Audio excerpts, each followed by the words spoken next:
I was sitting in the back of a high-stakes strategy meeting last month, just watching the room. There was this one guy, let's call him Mark, who dominated the space from the second he sat down. He didn't just speak, he projected. He leaned over the table, his voice steady and rhythmic, pitching a new market expansion with the kind of absolute certainty that makes people sit up straighter. Every time someone raised a slight concern, he had an answer ready before they'd even finished their sentence. He looked like a leader. He sounded like a genius. By the end of 20 minutes, the CEO was nodding, and the rest of the board was practically reaching for their pens to sign off. But then I looked at Sarah, sitting quietly at the far end of the table. She'd been taking meticulous notes the entire time, her brow slightly furrowed. When there was finally a tiny 2-second lull in the noise, she started to speak. Her voice was much softer, and she was clearly trying to be precise, explaining a massive logistical oversight in Mark's plan. She paused for a split second to find the right word, and that was it. The moment she hesitated, the energy in the room shifted. Mark jumped back in, smoothed over her concern with a witty remark, and the room laughed. Sarah went back to her notebook. The meeting ended with everyone congratulating Mark on his visionary thinking. It was only 3 months later, when the project hit a brick wall and cost the company $500,000, that everyone realized Sarah had been exactly right. That morning was a perfect, painful demonstration of a trap we fall into every single day. We tell ourselves we reward intelligence and skill, but in reality, we often just reward the person who refuses to be quiet. This strange glitch in our social wiring, where we instinctively mistake the volume of a voice for the value of the thought behind it, isn't just a workplace quirk. It is a fundamental misunderstanding of how human capability actually works. That story is. It's just so painful because everyone recognizes it. We have all been in that room, where the loudest voice wins, not the best idea. Right. And you just watch it happen, almost in slow motion. But I think, calling it a glitch might be letting ourselves off the hook a bit. So, a glitch feels small, temporary, an error you can patch. What we're really talking about here is it's a deep systemic flaw in how we decide who to trust and who to give power to. Okay, that's a much bigger claim. So this isn't just about bad meetings or who gets the corner office. No, this is about whether the bridge you drive over is structurally sound. It's about whether a nation's high-tech industry can actually compete, or if it's just good at press conferences. Wow. We're going to look at 3 huge areas today where this plays out: infrastructure, the tech industry, and right back to the beginning, education. And the mission is to kind of uncover why we keep falling for this, why we prioritize that executive presence over, actual tangible results. And to look at the massive costs that come attached to that mistake. Okay, but before we get to the collapsing bridges, I want to stay on the psychology for a second. Because, I'll be honest, my gut reaction to a guy like Mark is to trust him. Primal. The building's on fire, I'm following the guy who points and yells, "This way." Yeah. Without a moment of doubt. And in a fire, that is probably the right call. That's a simple, urgent problem. But building a company isn't. But building a company or a high-speed rail network or an education policy, that's not a fire. That's complex. See, it requires calculus, not shouting. The problem is our brains are lazy. Lazy. They use confidence as a shortcut, a proxy for competence. It's an easy heuristic. He sounds sure, so he must be right. So we assume he has information we don't. But the research we're diving into today it completely tears that assumption to pieces. So let's get into that research. How do we actually measure something like overconfidence? It feels so subjective. I might see Mark as confident. Someone else might see him as just arrogant. How do you pin that down scientifically? Right. You can't just send out a survey that asks, on a scale of 1 to 10, how arrogant is your CEO? I'm sure some people would love to answer that. I'm sure they would. No, the method is actually much more clever. It's mathematical. It comes from a set of studies that look at what CEOs do with their own money. They created a profile they called the longholder. A longholder. It sounds vaguely ominous, like someone hoarding supplies in a bunker. But instead of canned goods, they're hoarding stock options. Let's just walk through how this works, because the mechanics here are really the key to the whole mindset. Okay. So imagine you're a CEO. A huge part of your compensation is stock options. Right, the right to buy company stock at a set price in the future. Exactly. So if the stock price goes up, you can buy it at the old cheap price and sell it for a profit. Now, let's say your company has done incredibly well. Your stock options are now what's called deep in the money. That means you're sitting on a massive paper profit, let's say 40, 50, even 60%. Very good problem to have. A very good problem. Now, what does a rational, risk-averse person do in that situation? You cash out, at least some of it. You diversify. You don't keep your entire net worth tied up in the same company that pays your salary. That's rule number one of investing. That is precisely what a normal, rational person does. Yeah. But the longholder doesn't do that. They just let it ride. They hold on to those options right until the very last day before they expire. They keep doubling down on their own company. Why? I mean, is it just pure greed? It goes beyond greed. The psychological term for it is subjective valuation. They fundamentally believe the company is worth more than the market says it is. Because they're in charge. Because they are in charge. They're essentially saying, the market thinks this stock is worth $100, but I know better. Because I'm driving this bus, I know it's really going to 500. It's an extreme belief in their own personal ability to shape the future. So it's betting on yourself, but taken to an almost pathological level. It is pure, uncut optimism. And what's fascinating is that this one financial behavior holding options when you really, really should sell correlates with a whole suite of personality traits. And this is where the charming Mark starts to look, well, dangerous. Okay, so what's the profile? What are these people actually like? Well, what would you assume? Master networker, the guy who knows everyone. The guy in the story had the whole room laughing.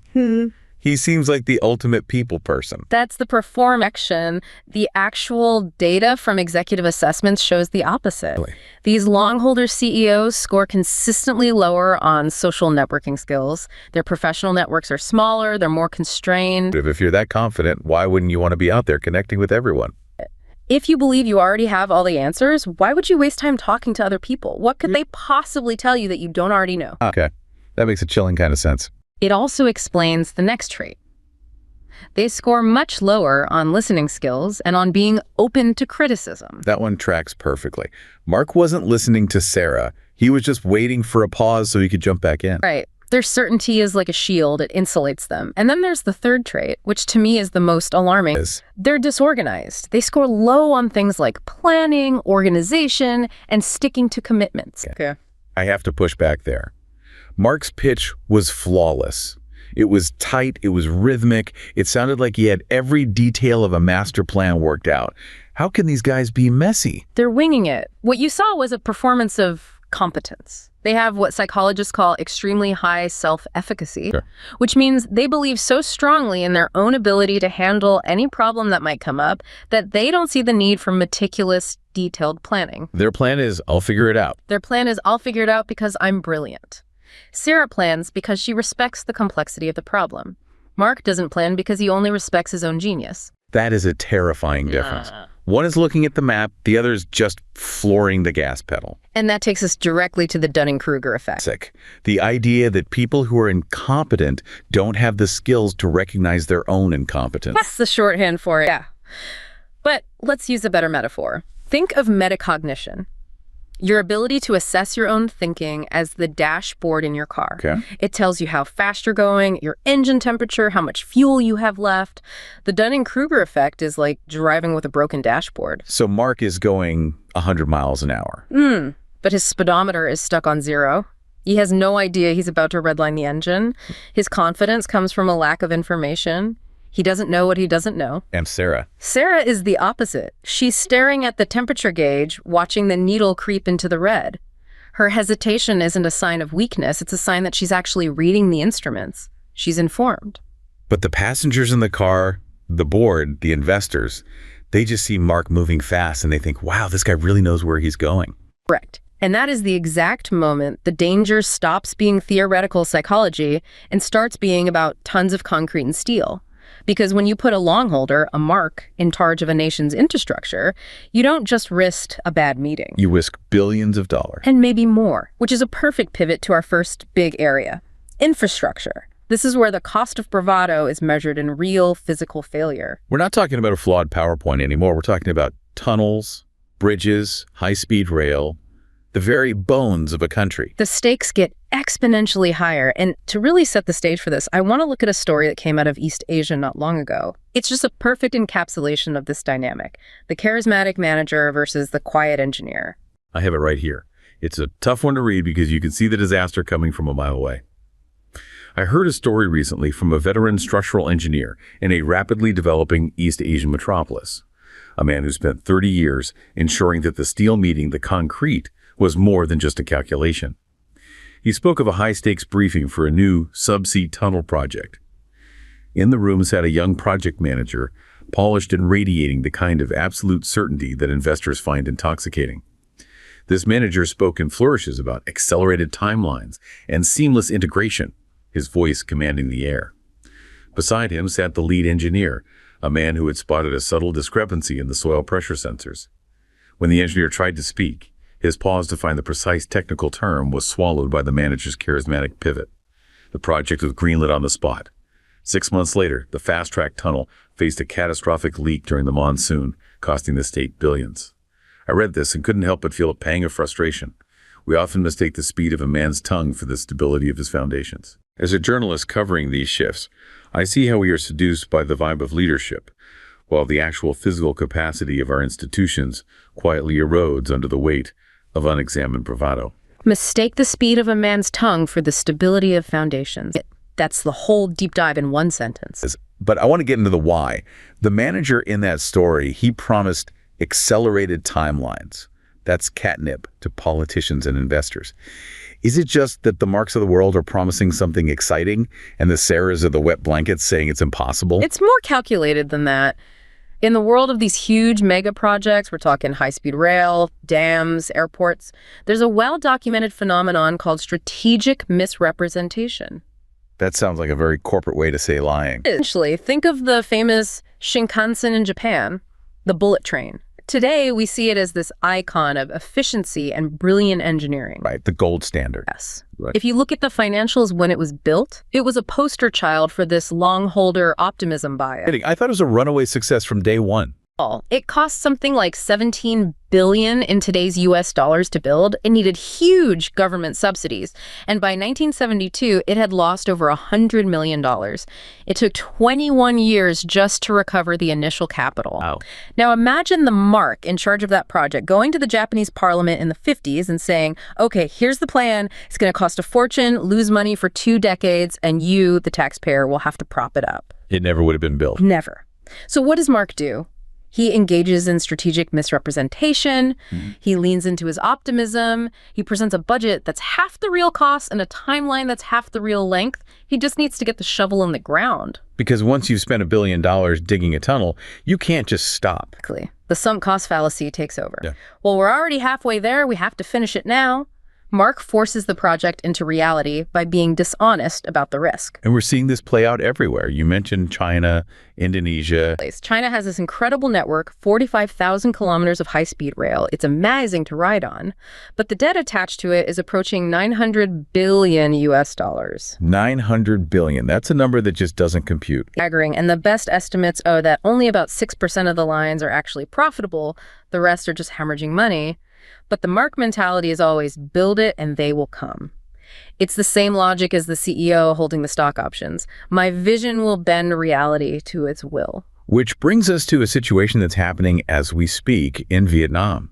This Vin Speed proposal. It feels like we're watching this whole process play out in real time. It's a perfect live case study. You have a brand new company, Vin Speed, with relatively small startup capital, around $230 million, registering to build a project that's estimated to cost over $67 billion. The leverage there is just insane. It's like me trying to buy an aircraft carrier with my credit card. And the language they use is pure Mark.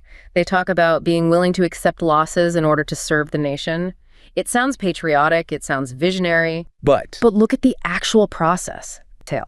The feasibility studies part, the part where Sarah checks the soil sensors, they are scheduled to take place after the company registers for the investment. Wait, you commit to the $67 billion project, and then you check if it's a good idea. Yes, and the studies are scheduled just months before groundbreaking is supposed to happen. Yeah. It's like buying a house, signing all the mortgage papers, and then deciding to call an inspector to see if the foundation is cracked. And what happens if the inspector finds termites? You're stuck. You already own the house. You're stuck. You've already committed. You've marginalized the engineers, the Sarahs, the people who do the slow, boring work that prevents disasters, because that work gets in the way of the accelerated timeline. So when we talk about a government's state capacity, we often admire speed. We see headlines like, China builds a hospital in 10 days. And we're impressed. But this shows that true state capacity isn't just speed, it's accuracy. It's the institutional ability to do the boring math that says, don't build the tunnel here. It's the capacity to listen to the quiet engineer with the furrowed brow. It's having the courage to say no to a bad idea, even if it's pitched by a really charismatic person. And if you think the price tag for this is high in infrastructure, just wait until we look at the tech sector. Because with a bad railway, at least you have a railway, even if it's losing money. With bad tech R&D, you can end up with absolutely nothing. There. Because tech is the land of the visionary, right? This is where you need that crazy optimism. Yeah. You have to believe you can change the world. There's definitely truth in that. But we have to be so careful to distinguish between confidence that's born from competence and confidence that's born from ignorance. I've got another story here that really nails the ignorance side of that equation. This is from a former quality assurance head at a big tech firm. I was browsing an industry forum the other day and came across a testimonial from a former quality assurance head at a major tech conglomerate in the region. She described the culture of the loudest. In their executive suites, the metrics for promotion had subtly shifted from patent viability to executive presence. She recalled a specific boardroom battle where a brilliant, quiet researcher presented a breakthrough in semiconductor thermal management. The researcher was hesitant, hedging his claims with the caution of a true scientist who knows the limits of his data. He was dismantled by a marketing-leaning director who presented a flashy, albeit scientifically hollow alternative with such aggressive confidence that the board shifted the entire R&D budget toward it. A year later, the company's manufacturing yield plummeted as the flashy solution failed in the heat of real-world application. When we start rewarding the performance of success rather than the substance of it, the very machines that drive our economy start to break down. I look at stories like this and realize that while confidence might win the press conference, only competence wins the market. We are trading our industrial future for a moment of collective psychological comfort. Trading our industrial future for a moment of collective psychological comfort? That phrase just hits so hard. It feels good in the moment to believe the confident person. It quiets our own anxieties about risk. But I have to play devil's advocate. The name that always comes up is Steve Jobs. He was the ultimate Mark, wasn't he? Loud, aggressive, famous for his reality distortion field. And he built the most valuable, innovative company in the world. So doesn't that prove that this kind of confidence works in tech? It's the crucial counter-argument, and we have to take it seriously. But let's look closer at Jobs. Was he just a slick marketing guy? Well, no. The data shows he held 222 patents in his name. He wasn't just selling the iPhone. He was obsessed with how it was made, down to the last screw. The researchers have a term for this, the inventor CEO. So his confidence wasn't hollow. It was built on a foundation of deep, deep competence. He actually knew what he was talking about. Exactly. His dashboard wasn't broken. He might have been driving 1,000 miles an hour, but he knew exactly what the engine was capable of. The real danger is the non-inventor CEO. The marketing director from the story. The marketing director. The person who mimics the behavior of Steve Jobs without having the underlying competence of Steve Jobs. They wear the black turtleneck, but they can't write a line of code. And here's where the research gets really nuanced. In privately owned firms, especially the ones studied in China, an overconfident CEO can actually sometimes be a good thing. They spend more on R&D. They aren't afraid to take big swings at radical new ideas. And in the fast-moving tech world, sometimes those big, crazy bets pay off. So in a private company, a mark might be a risk worth taking. But now look at the flip side. State-owned enterprises, or SOEs, the data is crystal clear here. When you put an overconfident CEO in charge of a big, rigid, state-run bureaucracy, it is an absolute disaster for innovation. Why the huge difference? It's what you could call a double whammy. The overconfident CEO still takes the big, risky bet. He pushes all the chips in on some unproven new technology. Okay. But because the organization is a slow, bureaucratic SOE with endless layers of approvals and controls, he has no ability to pivot or adapt when things start to go wrong. So he drives the car straight at the cliff edge, and the steering wheel is locked. Exactly. In a small, nimble startup, Mark might be able to steer out of the skid. In a giant state-owned enterprise, he just guarantees the crash.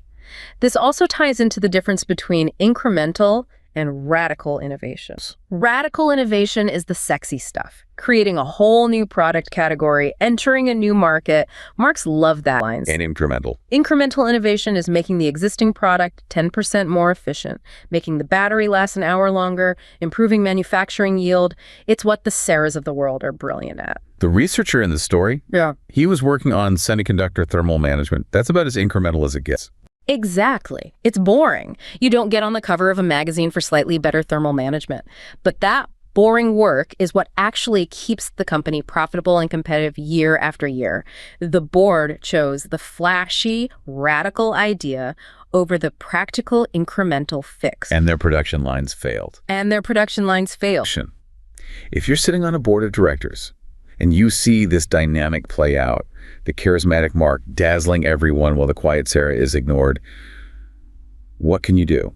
You need structural fixes. The research is very clear that having a strong contingent of independent directors is one of the most effective checks. People who don't owe their jobs directly to the CEO. People who can ask the hard questions. People who can say, that's a great vision, Mark, now show me the data, without being afraid they'll be fired. You essentially need to build a Sarah function right into the structure of the board. You need a brake pedal. The CEO can be the engine, but you absolutely need a board that knows how and when to apply the brakes. It really feels like this is a pattern that's woven into our entire culture.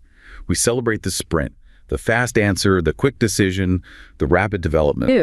And that value system isn't born in the boardroom. It's forged much, much earlier. It starts in the classroom. We are actively training people to become Marks from the age of 5. This is the part of the whole deep dive that really got to me. We all want our kids to succeed, but we might be defining success in a way that actively damages their long-term potential. Let's listen to this last story. I think it exposes the absolute root of the problem we're discussing. Imagine a classroom in a high-pressure East Asian prep school where the air is thick with the scent of chalk and anxiety.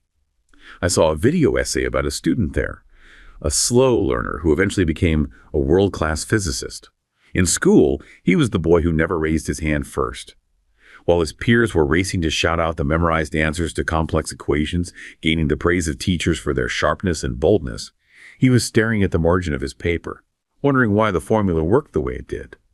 Because he couldn't match the performative speed of the classroom, he was labeled as lacking potential. This narrative of quickness equals brilliance is a ghost that haunts our educational systems. We are building a generation of sprint finishers who don't know how to run a marathon of deep thought. It worries me deeply as I watch these trends. If we continue to weed out the reflective minds in favor of the fast-talking ones, we aren't just failing our children. We are thinning out the intellectual reservoir our society needs to survive the next century. I try to stay objective, but it's hard not to mourn the silent geniuses we lose to the noise of the confident majority. Sprint finishers who don't know how to run a marathon. I mean, that is just the most perfect way to describe what these systems produce. But let's look at the numbers for a second. The stereotype of East Asian education is rote memorization, passive students. But then you look at the international test scores, the PISA results, and they dominate. And they absolutely do. Top students in China, Korea, Japan outperform top students in the US. Even the bottom 10% of students there often do better than the bottom 10% here. So the sprint method, whatever its flaws, it seems to produce results, doesn't it? It produces excellent test scores. And we have to be very clear that that is not the same thing as producing understanding. This gets to the core distinction between surface learning and deep learning. Okay, unpack those terms for me. Surface learning is purely transactional. You are learning the material with one goal in mind: to pass the test. You memorize the formula, you recognize the pattern of the question, and you apply the formula. That's what the kids shouting out the answers were doing. That's exactly what they were doing. They weren't thinking about physics. They were thinking about the game of school and how to win it. And the deep learning. That's what the quiet boy in the story was doing. He was asking, why? Why does this formula work? What does it represent about the actual physical universe? That kind of thinking is messy. It's slow. From the outside, it looks like confusion or hesitation. That's where real insight comes from. It's where all innovation comes from, but the system punishes it. On a high-stakes exam like the Gaokao in China, if you pause to wonder why, you fail. So the test itself becomes a giant filter. It's the ultimate mark filter. It selects for speed, for accurate recall under immense pressure. It actively filters out the Sarahs, the deep reflective thinkers who need time to actually process information. That reminds me of self-determination theory. The idea that for healthy motivation, humans need to feel autonomy, competence, and relatedness. And these high-pressure educational systems completely crush autonomy. The students aren't studying physics because they're fascinated by the cosmos. They're studying it to please their parents or to not bring shame on the family. Right. It's what psychologists call introjected regulation. You're motivated by guilt and shame. It's a very powerful motivator. It can get a kid to study for 12 hours a day, but it's poison for genuine curiosity and creativity. So what you're creating is a generation of workers who are incredibly skilled at executing known tasks. Perfect at it. Give them a clear set of instructions and a problem that has been solved before, and they will do it flawlessly and efficiently. But if you give them a blank sheet of paper and say, invent something the world has never seen before, they freeze.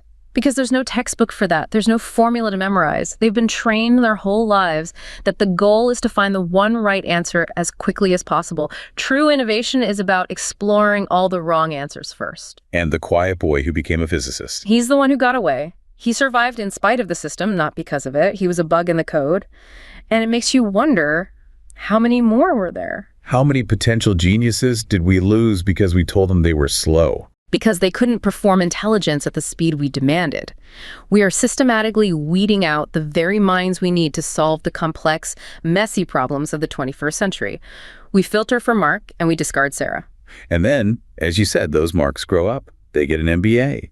They learn to speak the language of confidence in the boardroom. They become the manager who dismisses the engineer, the CEO who ignores the data. It's all one continuous loop. From the classroom to the boardroom to the catastrophic failure of the subsea tunnel, the pattern is identical. We consistently mistake the volume of the voice for the value of the thought. We have built a world that is perfectly optimized for Mark to succeed, for the confident presentation to win the day.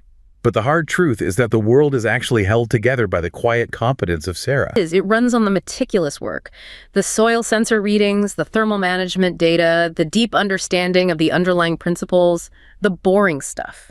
So the big takeaway here isn't just about changing hiring practices or restructuring boards, though that's part of it. It's about how we individually choose to listen. It's about recalibrating our own internal receivers for what competence actually sounds like. So that the next time you're in a room, and there's a Mark holding court, dazzling everyone, moving at 1,000 miles an hour. And you see a Sarah at the other end of the table, looking down at her nose, hesitating before she speaks. You need to have the wisdom to understand what that hesitation really is. It isn't a lack of confidence. It's not a sign of weakness. It's the sound of the work being done. It's the sound of the foundation being checked. And that sound is the only thing that keeps the roof from caving in on all of us. That's the deep dive.